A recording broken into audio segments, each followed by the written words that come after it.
Question लिखा हुआ है हमारे पास, pressure is determined as force per unit area of the surface, the SI unit of pressure pascal is as shown below. ये pascal की unit दे रखी है। If mass of air at sea level is 1034 gram per centimetre, calculate the pressure in pascal. तो ये हमारा NCERT का question है, बड़ा ही प्यारा सा क्वेश्चन है। चलिए इसको सॉल्व करते हैं। तो जो चीज हमें क्वेश्चन के अंदर दे रखी है, सबसे पहले हम उसको लिख लेंगे। जैसे हमें दे रखा है मास ऑफ एयर, क्या दे रखा है हमें? Mass of air at sea level, तो हम लिख लेंगे मास ऑफ एयर। कितना दे रखा है? मास ऑफ एयर दे रखा है 1034 ग्राम सेंटीमीटर माइनस 2।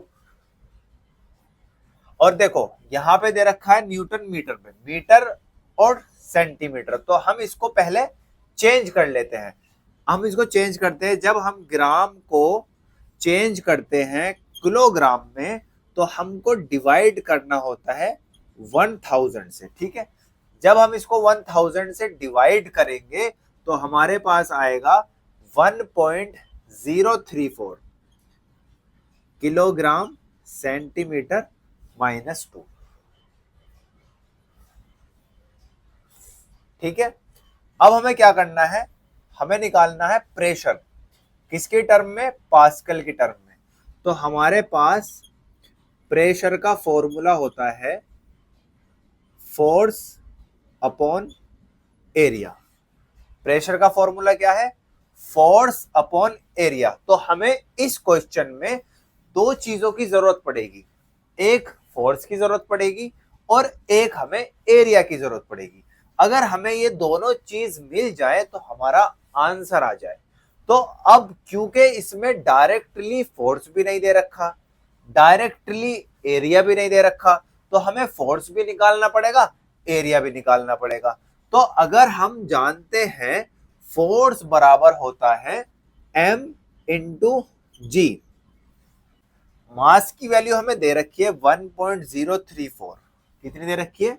1.034। जी की वैल्यू आप जानते हैं 9.8। जब आप इन दोनों को कैलकुलेट करोगे तो आपका आंसर आएगा 10.13 न्यूटन। एफ की वैल्यू आ गई तो हम फोर्स की वैल्यू लिख देते हैं, कितनी? 10.13। अब हमारा बचा सिर्फ एरिया।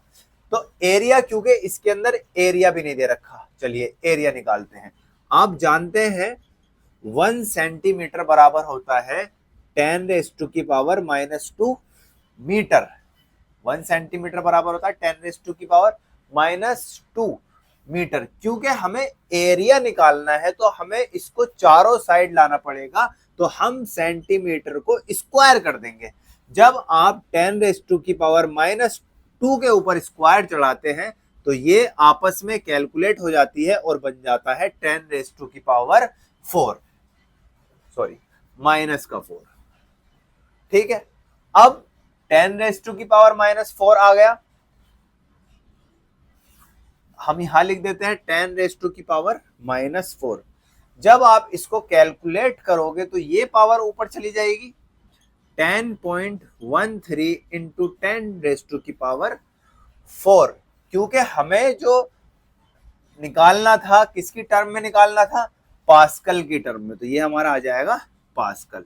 तो प्रेशर बराबर 10.13 इंटू 10⁴ पास्कल। यही हमारा फाइनल आंसर है बिल्कुल सिंपल।